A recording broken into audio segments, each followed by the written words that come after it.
คือจังดังคำสุประสิทธิ์เพิ่นเว้าว่าเนาะคันบ่ได้ออกจากบ้านบ่เห็นด่านแดนไกลเนาะคันบ่ได้ย่างออกจากเฮือนก็บ่ได้เห็นบรรยากาศแบบนี้แล้วนี่เนาะนี่มาฮอดหมู่บ้านเขาเจ้าแล้วบ้านหยังเนาะสาวเมืองคำเกิดยินดีต้อนรับเนาะทุกคนเป็นเมืองคำเกิดเนาะโอ้มาฮอดเมืองคำเกิดเฉยทุกคน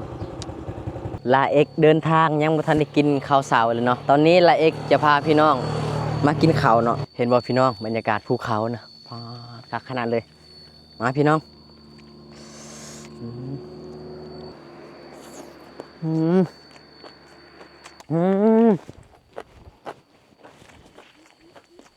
โอ้โหหนทางสุดยอดสุดยอดสุดยอดสุดอลังการเลยตัว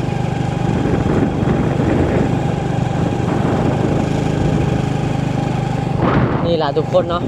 ถ้าละเอกบ่ได้ตัดสินใจเดินทางกะบ่ได้เห็นบรรยากาศแบบนี้เนาะนี่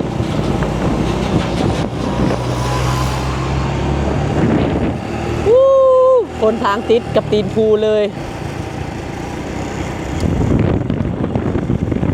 สุดอลังการเลย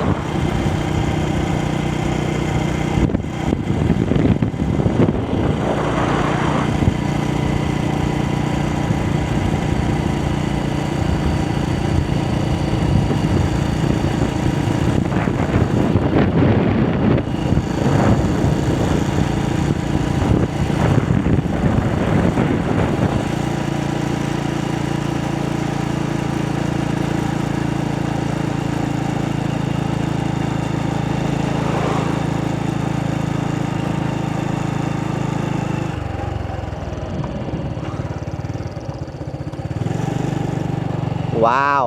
พ่อแม่พี่น้องมาเดี๋ยวจอดถ่ายรูปจะคราวหนึ่งก่อน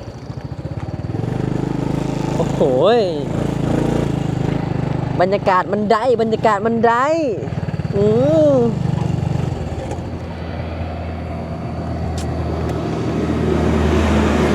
ปอตัวโอ้สุดยอดเลยสุดอลังการเลยเนาะภูมิใจกับตัวเองที่ได้มาฮอดจุดนี้เนาะทุกคนนี่แหละชีวิตคนเฮากับบ่มีหยังแน่นอนเนาะเมื่อมีโอกาสเดินทางกะเดินทางให้สุดหัวใจเนาะสุดตามที่ความฝันตัวเองต้องการอยากจะไปเนาะนี่เพราะว่าคนเฮาใช้ชีวิตแค่ครั้งเดียวทุกคนเอามันให้สุดเนาะโอ้ลาเอกคิดเลยว่าเนาะลาเอกบ่ต้องมีเงินบ่ต้องมีคำเนาะแต่ว่าครั้งหนึ่งในชีวิตเนาะอยากเที่ยวมันให้ได้อยากไปมันให้สุดเนาะสินะพี่น้องถ้าเฮารอท่าเฮารวยก่อนเฮามีเงินใช้ก่อนเนาะกะบางทีเฮาอาจจะมีเงินแล้วก็บ่มีเวลาไปเที่ยวก็มีเนาะทุกคนบางคนมีเงินหลายแต่ว่าบ่มีเวลาไปบางคนก็อยากไปแต่ว่าสุขภาพมันบ่ได้ทุกคนเนาะเฮายังมีสุขภาพแข็งแรงเฮาลุยทุกคนเดินทางชมบรรยากาศไปเรื่อยๆจังซี่เนาะทีละชีวิตตัวเบิ่งเนาะคักอีหลีรถกระแลนได้สบายเลยทางดีแบบนี้นะรถกระแลนได้สบายเลยรถจักรรถน้อยรถใหญ่รถ10 ล้อเนาะ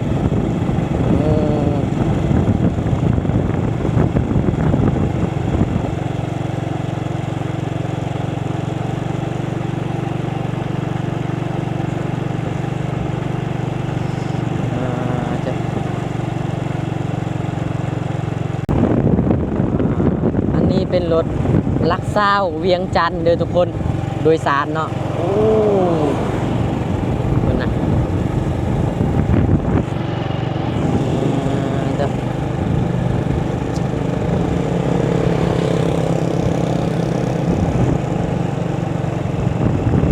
แดดกำลังออกแล้วตอนนี้ได้อีกฟิวนึง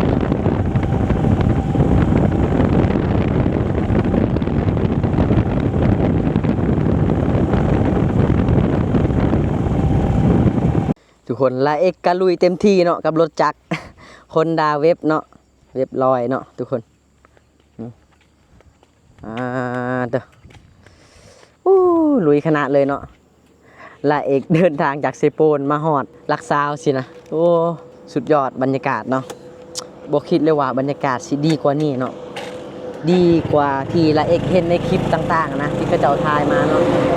มาเห็นด้วยตัวเองนี่โอ้สุดยอดบัดนี้เป็นเส้นทางลงคอยเนาะบัดนี้โอ้โหพี่น้องฮู้ฮู้ป่าเด้อ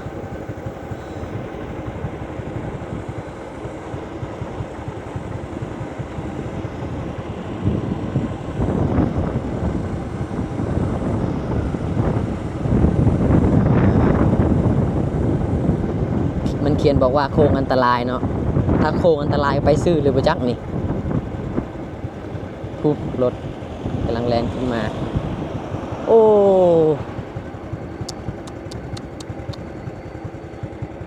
โอ้โหโค้งอันตรายอีหลีทุกคนเบิกเอาพี่น้องนี่ปาดเด้อโค้งอันตรายแท้ๆปุ๊บ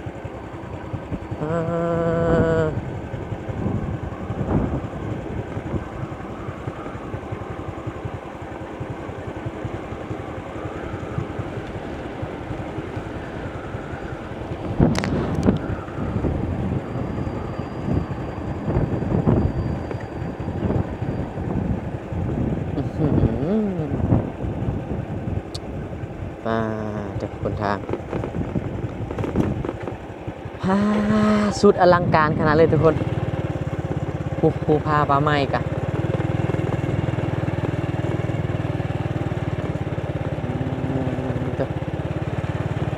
โอ้วันนี้เย็นคักขนาดเลย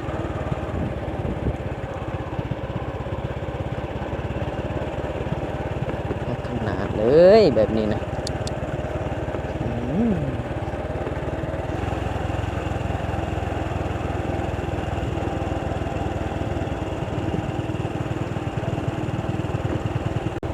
คือจังดังคำสุภสิทธิ์เพิ่นเว้าว่าเนาะคันบ่ได้ออกจากบ้านบ่เห็นด่านแดนไกลเนาะคันบ่ได้ย่างออกจากเฮือนก็บ่ได้เห็นบรรยากาศแบบนี้แล้วนี่เนาะนี่มาฮอดหมู่บ้านเขาเจ้าแล้วบ้านหยังเนาะน่าจะแม่นลักซาวเลยบ่เดี๋ยวเฮาไปเบิ่งนํกันโอ้โหบรรยากาศสุดอลังการลดพรความไว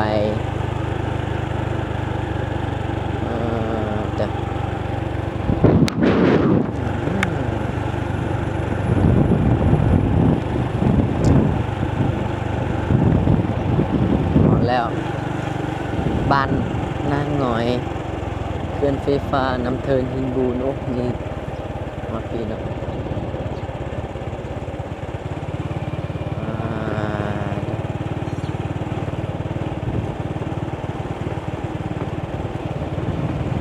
โอ้มาหอดแล้วพี่น้อง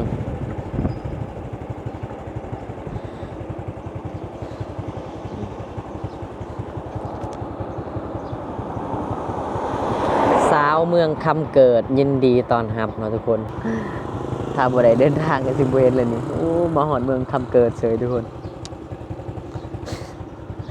โอ้สุดยอดหอดแล้วเนาะอันนี้น่าจะเป็นหมู่บ้านเนาะแต่บ่ฮู้ว่าเมืองน่ะอยู่ส่วนใดเนาะทุกคน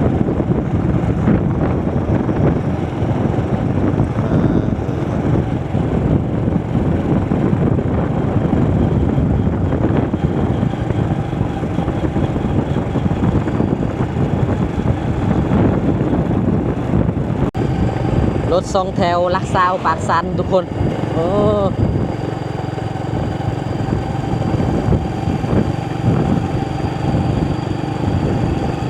อันนี้น่าจะเป็นตลาดเนาะตลาดขายของกินของอย่าง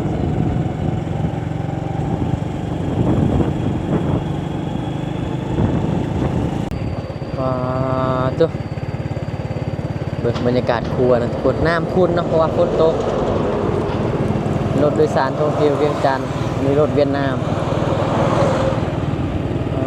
เดี๋ยวพี่น้องโอ้คุณเนาะเพื่อที่ว่าเขาจะเอาเฮ็ดเอาลูกระเบิดมาเฮ็ดคุณพี่น้อง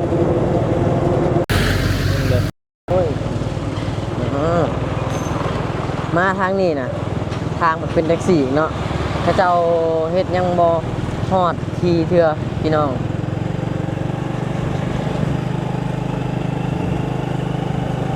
ภูเขาทั้งหน้านะโอ้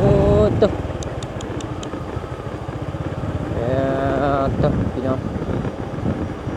อันนี้เป็นตลาดข้างทางเนาะพี่น้องเดี๋ยวเราต้องเบิ่งแมพเขาก่อนว่าฮอดไซด์บ้านนี้ว้าวตอนนี้ลาเอกเดินทางนะ11 โมงแล้วเนาะออกจากหมู่บ้านกองรอฮอดตลาดมองนี่นะโอ้ทางนี้ก็งามอีกแบบหนึงเลยพี่น้องบ้านกกดูเนาะ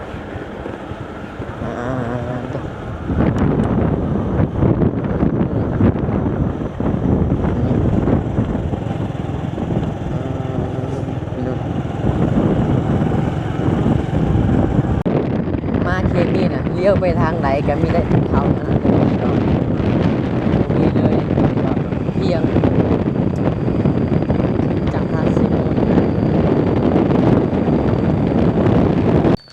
เอาทุกคนลาเอกเดินทางยังบ่ทันได้กินข้าวเช้าเลยเนาะตอนนี้ลาเอกจะพาพี่น้องมากินข้าวเนาะกินข้าวชมวิวอยู่ที่เมืองคำเกิดนี่แหละเนาะทุกคนอันนี้เป็นของกินที่ลาเอกซื้อมื้อเช้านี่เนาะนั่งชมวิวนำกันเลยกินข้าวยืนชมวิวนำกันเนาะพี่น้องเนาะได้บรรยากาศคักขนาดนี้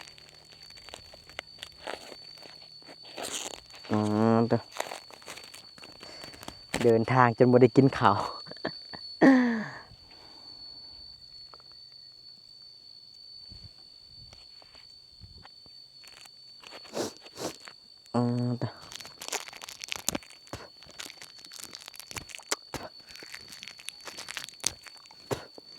กินข้าวไปพร้อมชมวิวไปพร้อมพี่น้องเนาะวิวภูเขาสูงคักขนาดเลยแต่ว่าในมุมกล้องกะมันอาจสิไกลเนาะมันอยู่ไกลเด้เฮาอยู่ไกล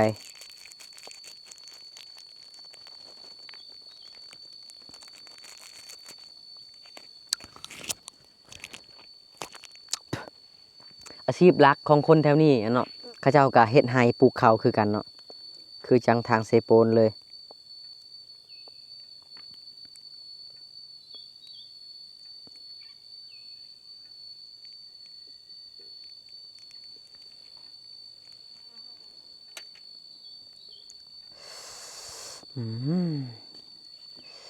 ยังบ่ทันได้กินข้าวเช้าพัด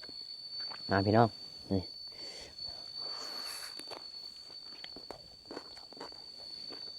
กินข้าวข้าวปุ้น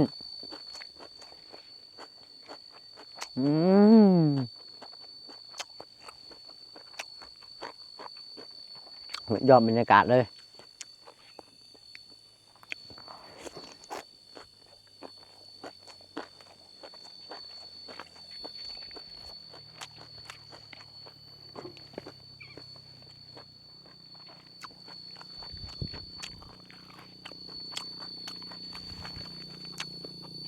เห็นบ่พี่น้องบรรยากาศภูเขานะคักขนาดเลยมาพี่น้อง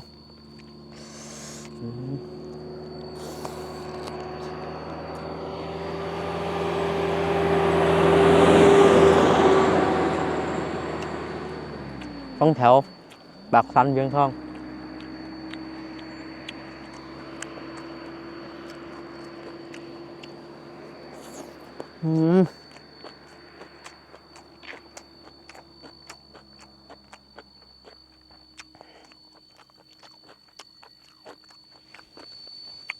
ภูเขาสูงขนาดเลยสูงอีหลีเชียดฟ้าผม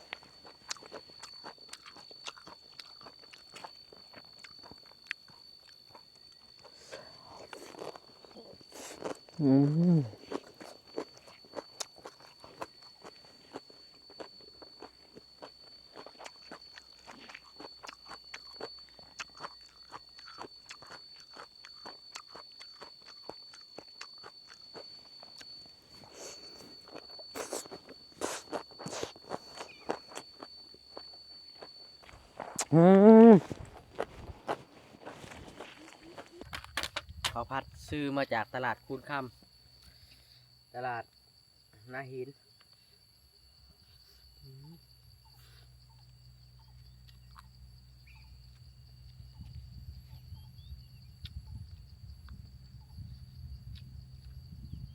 ได้การกินของแซ่บได้เป็นชมธรรมชาติพร้อม